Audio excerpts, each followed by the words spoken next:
fiel ahora y será fiel siempre con sus hijos. Muy bien, otra cosa que quiero pedirles, entonces por favor tomen sus Biblias. Voy a darles unos textos bíblicos que son en los que vamos a reflexionar esta mañana. Yo quiero que usted los tenga allí listos en el momento en que los hayamos de considerar. Abra su Biblia y por favor, si su Biblia tiene marcadores o si usted tiene una Biblia en su celular, no sé cómo puede hacer, pero tenga por favor listo Jeremías 31, versículos 31 al 34. Márquelo ahí en su Biblia.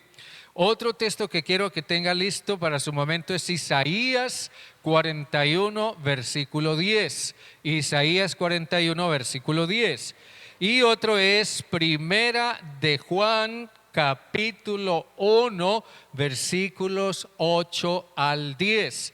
Vuelvo y repito, Jeremías 31, 31 al 34, Isaías 41, 10 y Primera de Juan 1, 8 al 10. Tenga esos textos bíblicos, márquelos de alguna manera. El texto esencial que vamos a usar esta mañana, vuelvo y repito, no pierda esos que acabo de indicarles, pero vamos a mirar en Segunda a los Tesalonicenses en el capítulo 3, los versículos del 1 hasta el 5. Hay otros textos bíblicos, pero en su momento solamente los voy a mencionar, usted no tendrá que buscarlos. Pero miremos por ahora Segunda a los Tesalonicenses 3, 1 hasta el 5. Segunda a los Tesalonicenses 3, 1 hasta el 5. Allí dice así: por lo demás, hermanos, orad por nosotros, para que la palabra del Señor corra y sea glorificada, así como lo fue entre vosotros, y para que seamos librados de hombres perversos y malos, pues no es de todos la fe. Pero fiel es el Señor que os afirmará y guardará del mal. Y tenemos confianza respecto a vosotros en el Señor, en que hacéis y haréis lo que os hemos mandado. Y el Señor encamine vuestros corazones al amor de Dios y a la paciencia de Cristo. Amén. Dios bueno, seguimos en tu presencia en esta mañana. Ahora, Padre, después de este tiempo de adoración, este tiempo de alabanza, este tiempo de entrar en tu presencia, este tiempo de entrar en ese lugar santísimo, de entrar confiadamente delante de tu trono de gracia, Señor, ahora abrimos tu palabra, pero también abrimos nuestros corazones porque todos en alguna manera, Señor, necesitamos esa palabra tuya que nos ministre, que nos confronte, que nos consuele, que nos interpele, que esa palabra nos hable porque, Señor, nuestro corazón y nuestra alma necesitan de ese alimento, así como nuestro cuerpo necesita del pan, necesita del alimento, también nuestra alma necesita de tu palabra. Señor Dios, ministra tu palabra a nuestras vidas y a nuestros corazones en esta mañana. Y como Pablo dice aquí, Señor, en este texto que leemos, sí, Padre, que tu palabra corra y sea glorificada y que haga entre nosotros lo que tú quieres, como es tu voluntad, y no vuelva a ti vacía. Te lo rogamos, Padre, en el nombre de Jesús. Amén y amén. Muy bien, tenga listos entonces los pasajes que vamos a estar indicando en su momento. Piense usted en lo que es sobrevivir.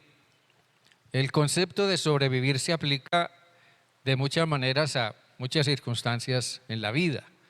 Y se habla de sobrevivir a veces cuando una persona logra sobreponerse a una grave enfermedad o cuando se libra de las consecuencias de un accidente o cuando logra salir adelante, superar una situación económica difícil, en fin, Entonces, consideramos que esa persona ha podido sobrevivir. Algunos se refieren a sobrevivir en el sentido de poder mantener lo necesario en medio de una situación difícil, una situación apremiante y cambiante como la que nosotros vivimos. Piense usted en lo que es sobrevivir como cristiano.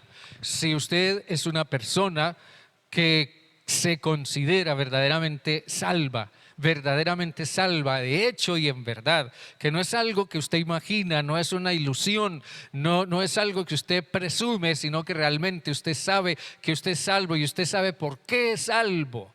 De hecho, entonces, piensen lo que es sobrevivir como cristiano en medio de un mundo que se opone, un mundo que se opondrá y seguirá siendo hostil al cristianismo de una manera latente. Y piensen lo que es sobrevivir como cristiano en un mundo así, expuestos continuamente a la influencia del diablo y a la influencia del mal en nuestro medio. Sobrevivir en un mundo así no es fácil para quienes de una manera seria, de una manera comprometida, siguen al Señor. Y esto incluyendo lo débiles que nosotros somos en nuestra naturaleza humana.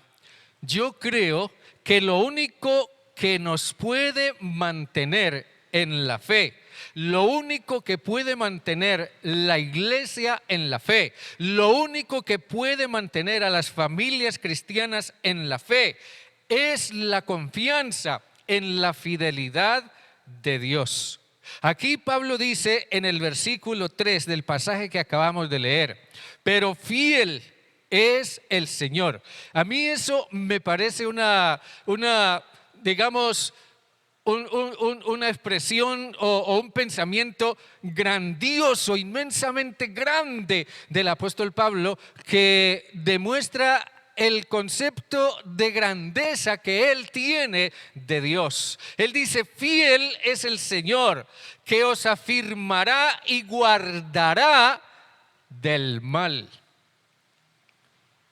Cuando nosotros, o mejor, si la iglesia ha permanecido y ha sobrevivido por siglos, si usted como creyente, como seguidor o seguidora de Jesús, ha permanecido y ha sobrevivido por años, se debe simple y sencillamente a la fidelidad de Dios con la iglesia, con usted, conmigo y con todos y cada uno de nosotros. Cuando nosotros miramos hacia atrás y vemos por cuántas cosas hemos pasado, al menos en lo personal, yo miro hacia atrás en todos los años que tengo de seguir al Señor. Yo miro hacia atrás y veo por cuántas cosas he pasado que pudieran habernos sacado de la carrera y aún permanecemos. No podemos menos que reconocer que ha sido por la fidelidad de Dios. Hay muchas cosas que se oponen a la iglesia. Hay muchas cosas que se oponen a la vida de fe del creyente cristiano. Muchas cosas se levantan para impedir su avance, su crecimiento, su desarrollo, su libre expresión de su fe. Hay cosas que se oponen de afuera y hay cosas que se oponen también de adentro. El apóstol Pablo, como gran visionario de la iglesia, en una ocasión ya llegando prácticamente al final de su carrera apostólica, un día él, en una ciudad llamada Mileto, muy cerca del Éfeso, en el que él fundó en alguna ocasión una iglesia, él reunió a un grupo de pastores y líderes para darles unas últimas instrucciones, y entre las cosas que él les dijo, él advirtió: yo sé que una vez que ya yo no esté presente, se van a levantar hombres perversos que van a levantar y van a predicar herejías y cosas mentirosas. Y lo peor, dice Pablo, es que van a surgir como lobos rapaces de entre la iglesia misma, de adentro de la iglesia, y no van a perdonar el rebaño. La iglesia vive en constante amenaza desde afuera. Dice Pablo, porque no es de todos la fe. Dice que el Señor nos libre de los hombres perversos y malos, pues no es de todos la fe. Pero también dice Pablo que surgirán quienes se opongan al avance y se opongan a la seguridad del creyente cristiano con doctrinas y enseñanzas que surgen de alguna manera o se infiltran mejor dentro de la iglesia misma. Pablo afirmó entonces que la iglesia experimentaría grandes ataques desde adentro como lobos rapaces y desde afuera por medio de hombres perversos y malos. El problema es que generalmente esos ataques tienen que ver con la seguridad de la salvación y con la fidelidad de Dios. Si algo es atacado en la fe de la iglesia, si algo es atacado en la fe del creyente cristiano, es la seguridad de su salvación y la seguridad de la fidelidad de Dios.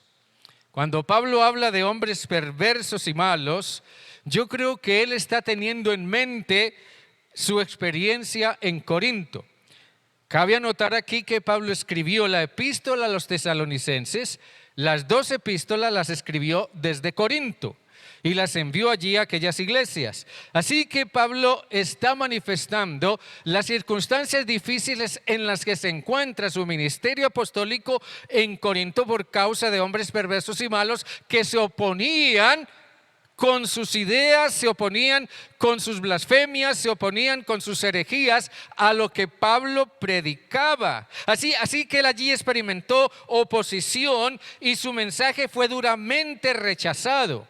Hay por lo menos 2 cosas en las que el mensaje de Pablo era rechazado. Pablo predicaba acerca de que Jesús es Dios encarnado, pero los que se oponían a Pablo insistían y predicaban y persistían en decir que Jesús era solo un hombre, un gran hombre o un maestro que había surgido de alguna parte, pero que no era Dios. Pablo predicaba acerca de la posibilidad segura y absoluta de ser salvos por medio de Cristo, pero los que se oponían a Pablo decían que no se podía ser salvo solamente por lo que Jesucristo hizo en la cruz, sino por lo que cada quien pueda hacer también por sus propios medios y por su propio esfuerzo. Así que la enseñanza de Pablo era grandemente resistida. Por eso la expresión fiel es el Señor nos sugiere 3 grandes verdades dentro de esta situación que Pablo nos enmarca aquí en este pasaje que acabamos de leer en 2 a los tesalonicenses. 3 grandes verdades con respecto a la fidelidad de Dios. La primera, por favor, busque ahora sí Jeremías 31 al 34. La primera es: Dios es fiel a su pacto. Dios es fiel a su pacto. ¿Tiene listo Jeremías 31 al 34? Muy bien. Allí dice así la palabra del Señor. Vamos a leer ese pasaje detenidamente. Vamos a leerlo detenidamente. Dice así, en el versículo 31, dice: vienen días, dice Jehová, en los cuales haré un nuevo pacto con la casa de Israel y con la casa de Judá. No como el pacto que hice con sus padres el día en que tomé su mano para sacarlos de la tierra de Egipto, porque ellos invalidaron mi pacto, aunque fui yo un marido para ellos, dice Jehová. Pero este es el pacto que haré con la casa de Israel después de aquellos días, dice Jehová. Pondré mi ley en su mente y la escribiré en su corazón. Yo seré su Dios y ellos serán mi pueblo. Y no enseñará más ninguno a su prójimo, ni ninguno a su hermano, diciendo, conoce a Jehová, porque todos me conocerán, desde el más pequeño de ellos hasta el más grande, dice Jehová. Porque perdonaré la maldad de ellos y no me acordaré más de su pecado. No es mi intención hacer aquí una exposición de este pasaje. Solamente lo uso y quiero puntualizar algunas cosas para afirmar que Dios es fiel a su pacto. Nuestra salvación está basada, fundamentada en el pacto, en este nuevo pacto. La salvación no depende de mí, no depende de usted, no depende de lo que usted haya hecho, de lo que usted esté haciendo, de lo que usted pudiera hacer. La salvación depende de la fidelidad de Dios a su pacto. Cuando Jeremías habló del nuevo pacto de Dios para con Israel, él estaba haciéndole o tratando de hacerle entender a Israel que el propósito con el cual Dios guiaría en adelante sus vidas sería a partir de un nuevo pacto. Ahora bien, piensen esto. Después de que Israel salió de Egipto, nosotros o la mayoría conocemos la historia de Israel en Egipto. Después de que salió de Egipto, ellos fueron guiados por la mano de Moisés, ¿a dónde? Al monte Sinaí.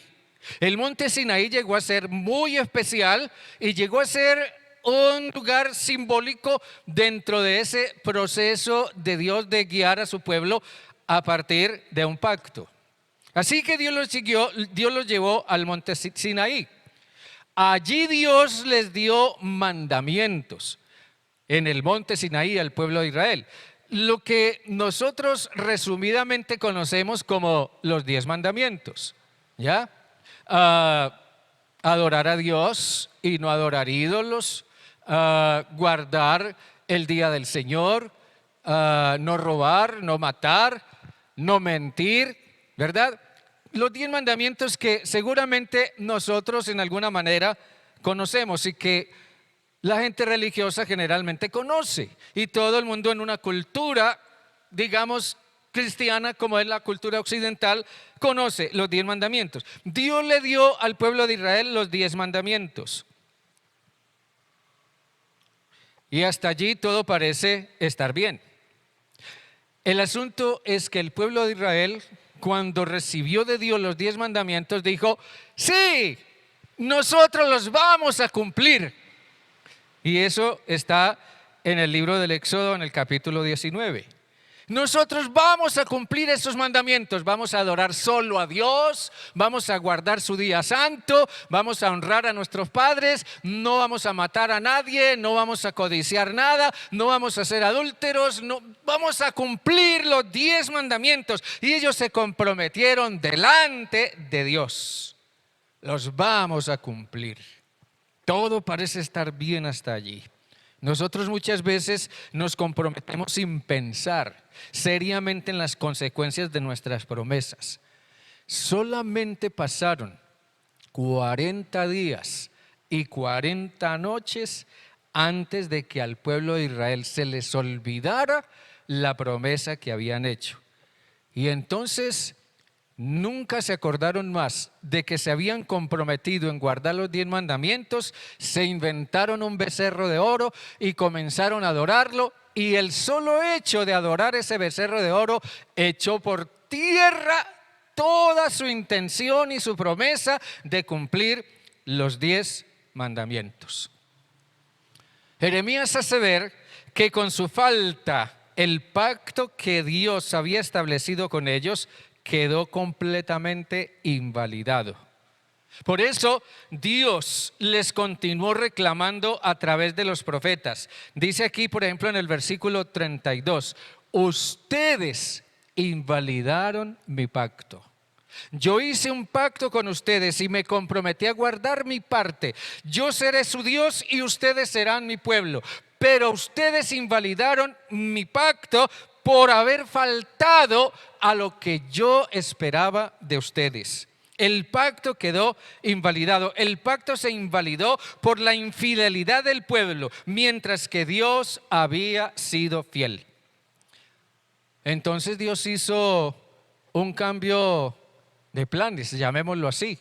Dios hizo un cambio de planes. Les dijo, bueno, voy a hacer un nuevo pacto, o mejor, voy a entrar con ustedes en una nueva modalidad de pacto. Una nueva modalidad de pacto.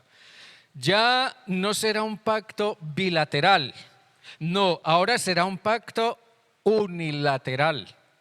Miren bien, será un pacto unilateral. Dios se comprometió en ser para ellos Dios, un Dios de apoyo, un Dios de acompañamiento, un Dios de misericordia. Dios se comprometió en ser para ellos un apoyo constante. Y a nosotros que somos propensos a fallar y fallamos, ¿quién de quienes estamos aquí no fallamos, no cometemos errores o a veces pecamos?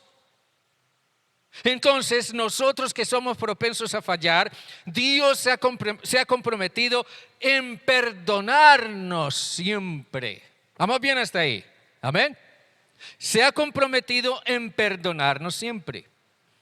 El pacto que Dios estableció con Israel aquí según Jeremías incluía cosas como el perdón eficaz para sus faltas. Les dice, perdonaré sus pecados y nunca me acordaré más de ellos. Y no debemos olvidar que Dios en su fidelidad y en su momento envió a su Hijo Jesucristo, quien en la cruz perdonó todo nuestro pecado. Incluía cosas también como el privilegio de acceder a Dios y experimentar su perdón como algo absolutamente personal. Ya no sería a nivel colectivo, sino que ya sería Dios y yo. Ya sería Dios y tú. Dios y mi propio corazón. Incluía cosas como a raíz del perdón de Dios, la conducta será transformada cuando se experimenta la gracia de Dios.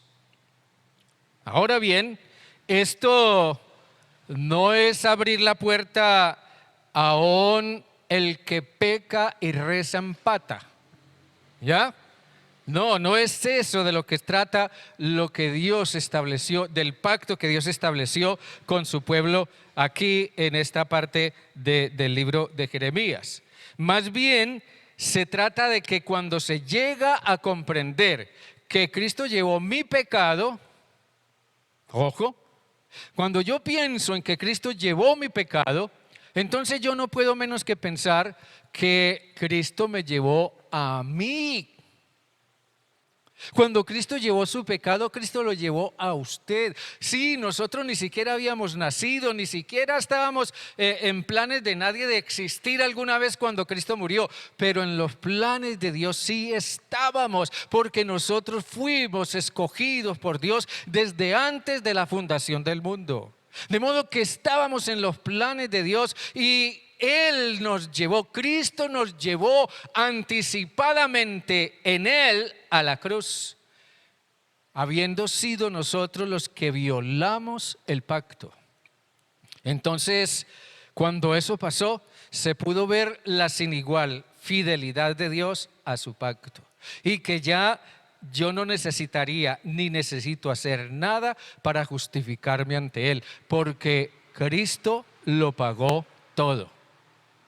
La epístola a los Hebreos nos describe un momento en la práctica religiosa del pueblo de Israel del tiempo del Nuevo Testamento, en el que algunos creyentes cristianos que no tenían la seguridad de la salvación y diríamos influenciados por los falsos maestros y por esos hombres perversos que enseñaban, que daban enseñanzas falsas y que tenían grande influencia sobre la gente, estaban encaminándolos a regresar a su antigua religión.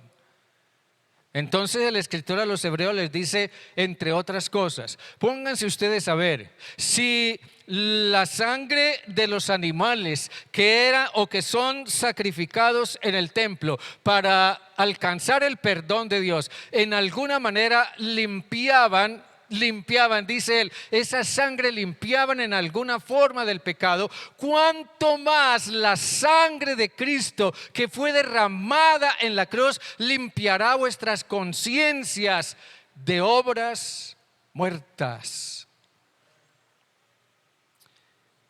Dios es fiel a su pacto, por una parte, pero déjenme continuar al siguiente aspecto.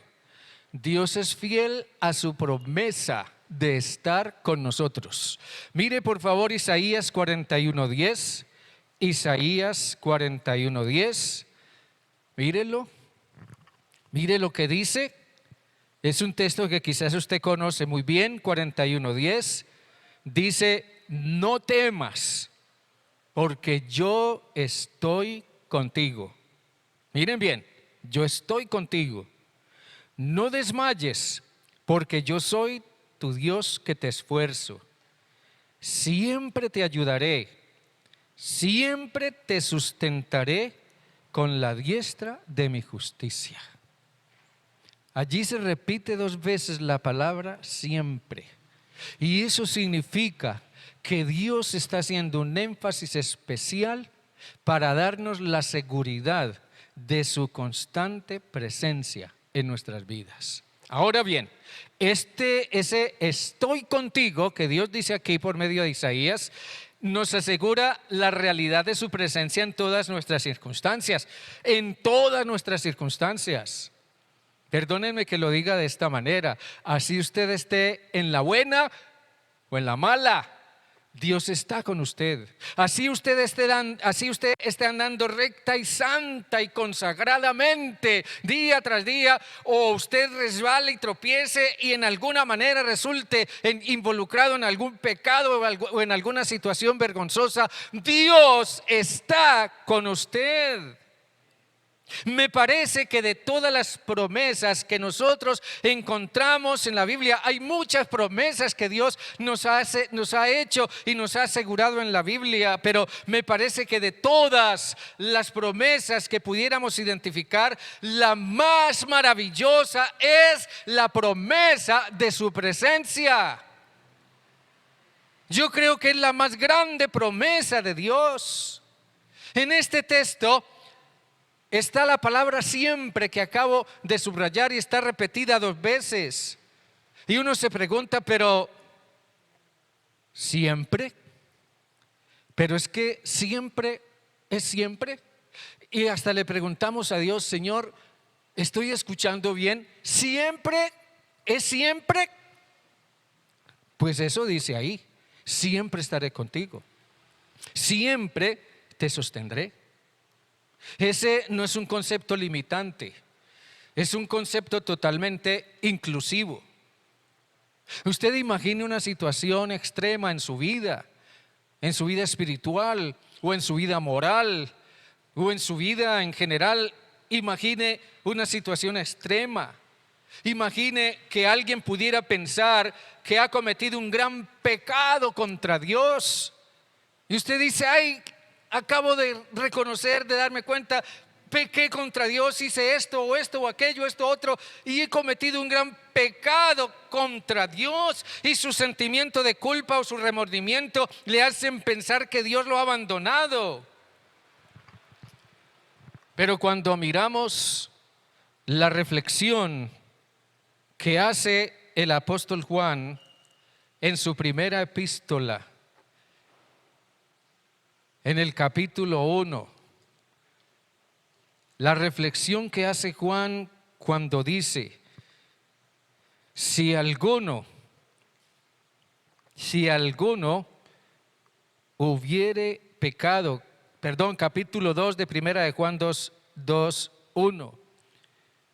Pero si alguno ha pecado, abogado tenemos para con el Padre, a Jesucristo el justo.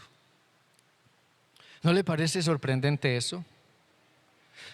El apóstol Juan dice aquí, yo les escribo esto para que no pequen. La idea es no pecar. Como cristianos, como hijos de Dios, como seguidores de Jesús, no pecar. Esa es la idea. Pero Juan dice, pero si alguno hubiere pecado, si alguno llegara a pecar, Dios no lo abandonará. Lo primero que Dios hará es ponerle un abogado que lo defiende. Y Dios nos muestra allí su fidelidad a su promesa de estar con nosotros. Entonces nos damos cuenta lo grande que es fiel al cumplir esa promesa. Dios es fiel a su promesa de estar con nosotros. Y en tercer lugar, entonces, Dios es fiel a su gracia. Dios es fiel a su gracia. Ahí mismo, en primera de Juan, en el capítulo 1, versículos 8 al 10, usted lo tiene allí también, se lo indiqué al comienzo. Versículos 8 al 10 del capítulo 1 de primera de Juan, allí dice, si decimos que no tenemos pecado, nos engañamos a nosotros mismos y la verdad no está en nosotros. Tenga presente ese no tenemos pecado. Algunas personas en el tiempo de Juan decían que ellos no pecaban, que a ellos no les afectaba el pecado o que ellos no eran propensos a pecar porque se consideraban como personas ya sumamente espiritualmente desarrolladas al punto de que ya no pecaban o no podían pecar o el pecado no les podía afectar. Juan dice, si alguien dice que no tiene pecado, se engaña a sí mismo y la verdad no está en nosotros. Todos nosotros somos propensos, aún siendo cristianos y aún siendo salvos, somos propensos a pecar. Pero Juan sigue diciendo, si confesamos nuestros pecados, Él es fiel y justo para perdonar nuestros pecados y limpiarnos de toda maldad. Si decimos que no hemos pecado, lo hacemos a Él mentiroso y su palabra no está en nosotros.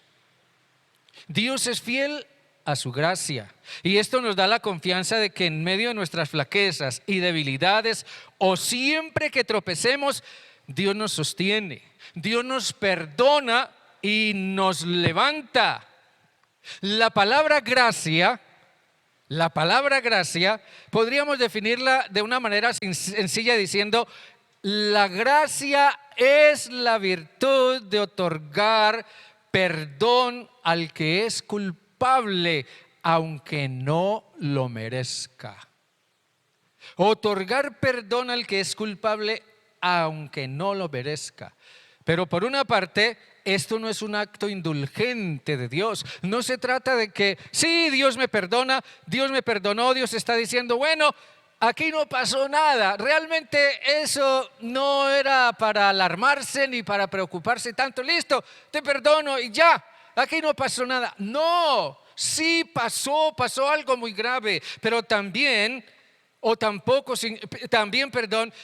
el acto de gracia de Dios de perdonar es un acto de misericordia.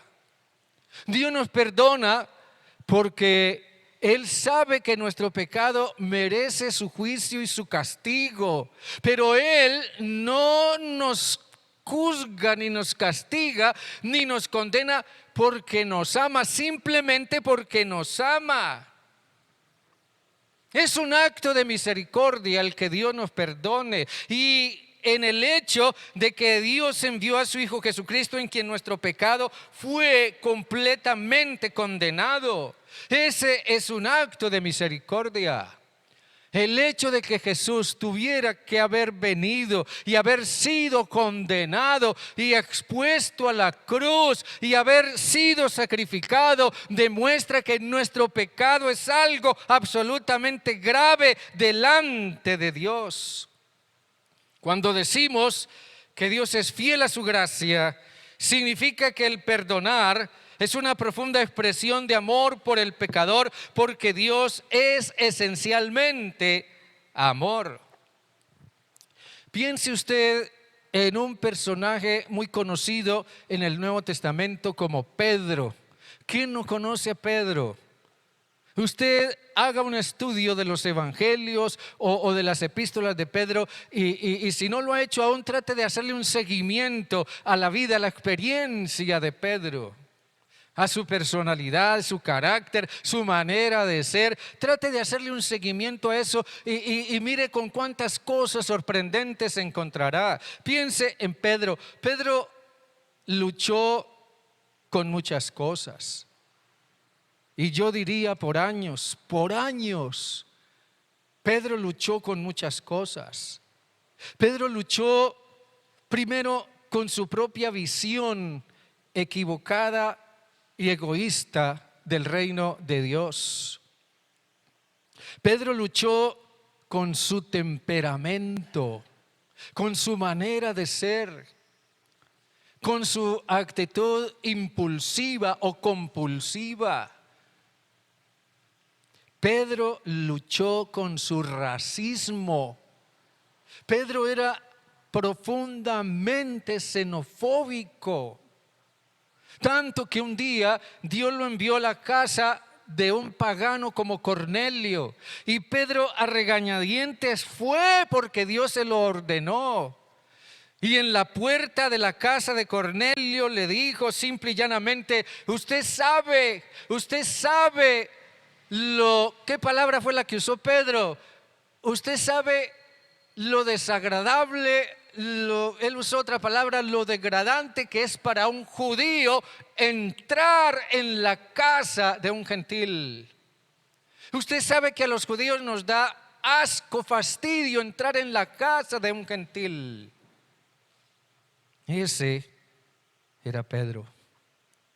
Pedro luchó con muchas cosas. ¿Usted con qué lucha? Tal vez no con las mismas cosas que lucha Pedro, con las mismas cosas que lucha su hermano a su lado, o con las mismas cosas que lucho yo, o el de aquí o el de allá. ¿Usted con qué lucha? Pedro, a partir de las cosas con las que luchaba y el tipo de carácter que tenía, su personalidad, a partir de eso Pedro un día terminó negando rotundamente a Jesús. Y lo negó en medio de maldiciones y de cosas. Pedro. Sin embargo, si uno mira un poco más adelante, después de esa experiencia de Pedro, nosotros vemos a Jesús llamando a Pedro, le prepara un desayuno, un rico desayuno, le da de comer y después lo trata con la más maravillosa gracia que uno pudiera imaginar. Nunca le recriminó que lo hubiera negado, nunca le reclamó nada, nunca lo juzgó, ni lo criticó, ni lo condenó. Simple y sencillamente lo perdonó y lo reintegró al camino y al ministerio que le había encomendado. Jesús trató a Pedro ante su caída, lo trató con gracia. Dios nos ha dado salvación porque Dios nos ha tratado con gracia, pero la salvación que Dios nos ha dado y que nosotros hemos aceptado en Cristo está fundamentada en el pacto de Dios. Dios nos ha dado salvación, y si esa salvación está fundamentada en su pacto, entonces la salvación nunca se perderá. Nadie puede tener temor de que un día en alguna manera va a perder su salvación. El apóstol Juan al comienzo de su evangelio decía que a los que recibieron a Jesús, a los que creyeron en su nombre, Dios les dio potestad de ser hechos hijos de Dios. Así que Dios nos ha hecho sus hijos, y el hecho de que Dios nos haya convertido, nos haya recibido y nos haya declarado sus hijos es algo que nunca cambiará. Amén, hermanos. Ahora termino diciendo esto. El pecado no es solamente algunas cosas malas que hacemos. Claro, si yo hago cosas malas moralmente o éticamente o socialmente, no sé, si yo hago cosas malas, equivocadas, indebidas, eso es pecado. Pero el pecado no es solamente las cosas malas que hacemos, es también asunto de nuestra naturaleza. Déjenme les explico esto un poco. Es asunto de nuestra naturaleza. En el Nuevo Testamento se utiliza mucho la palabra carne, y esa expresión carne es una figura para referirse a la naturaleza humana indefectible e inevitablemente inclinada al pecado. Es decir, carne es nuestro ser esencial, del cual se deriva lo que somos y lo que hacemos. En el capítulo 7 de Romanos, en el versículo 17, solamente escúchemelo, o si quiere buscarlo, está bien, pero escúcheme. Miren lo que dice: de manera que ya no soy yo quien hace aquello, sino el pecado que está en mí. Y yo sé que en mí, esto es, en mi carne, no habita el bien, porque el querer el bien está en mí, pero no el hacerlo. No hago el bien que quiero, sino el mal que no quiero, eso hago. Y miren lo que dice el versículo 20. Y si hago lo que no quiero, ya no lo hago yo, sino el pecado que está en mí. Qué cosa tremenda eso, ¿no? Ya no lo hago yo, sino el pecado que mora en mí. Pablo dice: en mí no habita el bien, sino el mal está en mí. Y eso me pone en un problema muy grande. Pablo está diciendo que nuestros pecados, si nosotros insultamos a alguien, si robamos, si cometemos adulterio, si nosotros mentimos, si matamos, lo que sea que hagamos, nuestros pecados simplemente son la expresión normal de esa naturaleza caída nuestra. Pablo dice aquí que hay en nosotros un principio del cual se origina lo que pensamos, lo que decimos o lo que hacemos. Así que nuestra naturaleza en sí es tal que aún es una ofensa a la santidad de Dios. Puede ser que alguien diga: no, yo nunca peco, yo nunca hago nada malo, yo soy muy buena persona. Sí, puede ser. Yo pienso que toda persona merece el privilegio de la duda. Pero el solo hecho de que su naturaleza humana, como la de todos los demás seres humanos, sea una naturaleza caída, una naturaleza pecaminosa, ya de por sí es una ofensa a la santidad de Dios. Cuando Cristo murió, Él cargó con nuestra naturaleza. Cuando Cristo murió, Él cargó con nuestros pecados.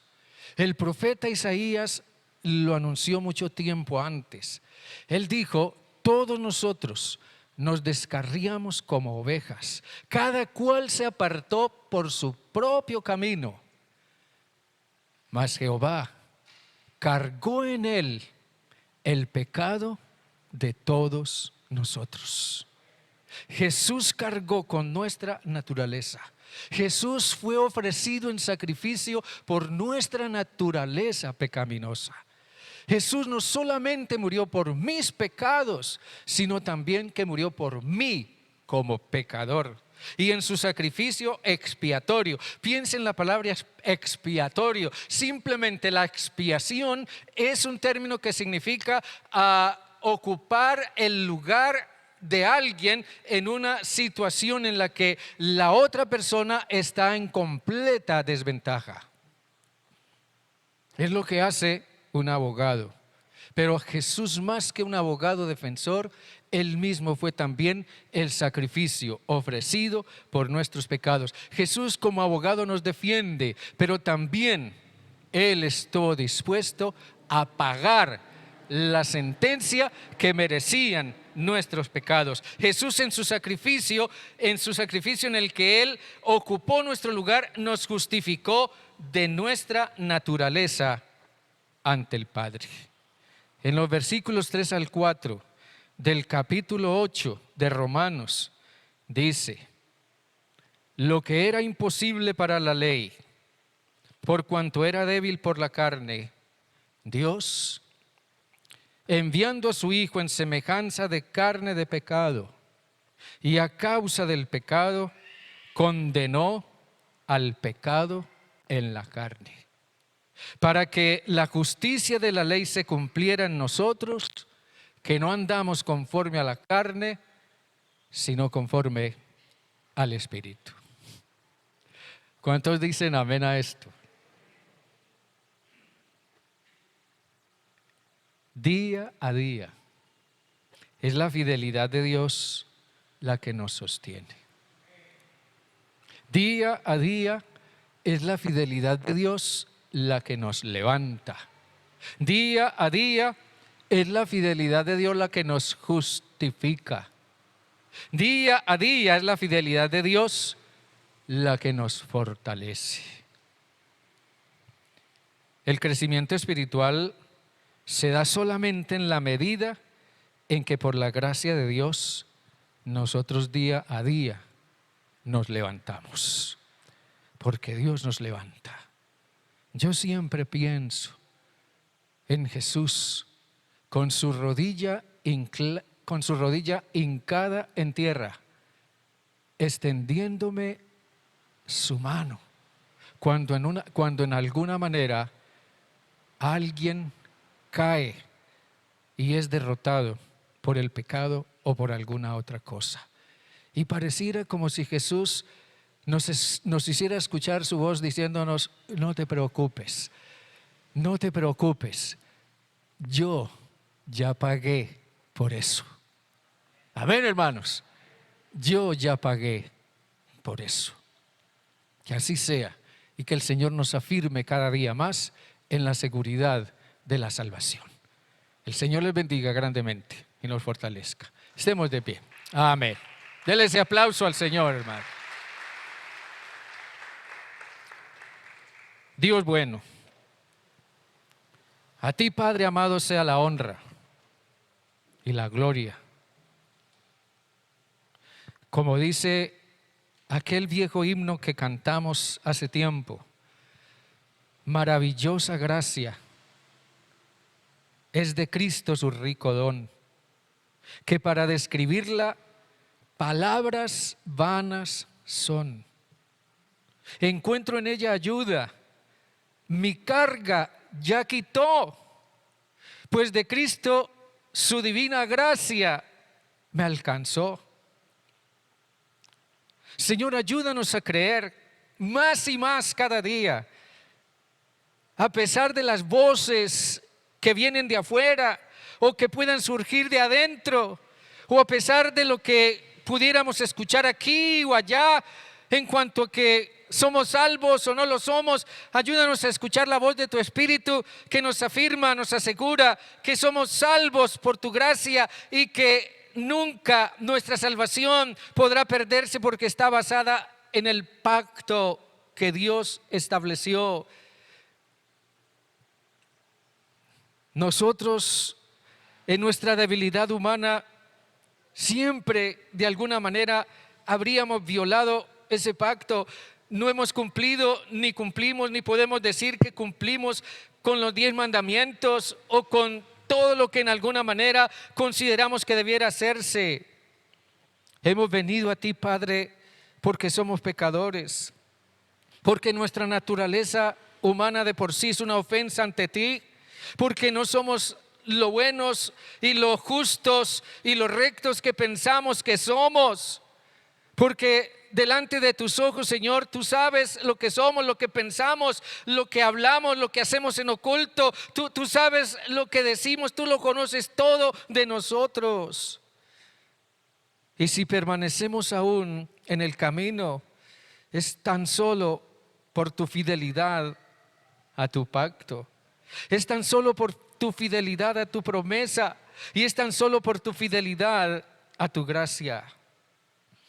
Gracias te damos, Padre, por Jesucristo, nuestro Salvador, quien ocupó nuestro lugar en la cruz. Señor, que nosotros podamos valorar más ese hecho en nuestro diario vivir, pero que podamos andar siempre en paz y en seguridad, sabiendo, Señor, que tú estás con nosotros, que en ti está, Señor, el poder y la fuerza que nos ayuda a sobreponernos, o nos ayuda a vencer toda tentación, o nos ayuda a echar fuera al diablo, o nos ayuda a andar en victoria, o si hemos en alguna manera caído, llegáramos a caer, es tu gracia y tu poder el que nos levanta. Ayúdanos siempre, Señor, a andar en esa seguridad y en esa certeza, porque como Pablo le dijera, por gracia somos salvos por medio de la fe en Cristo Jesús. A ti sea la honra, Padre, y la gloria y la alabanza.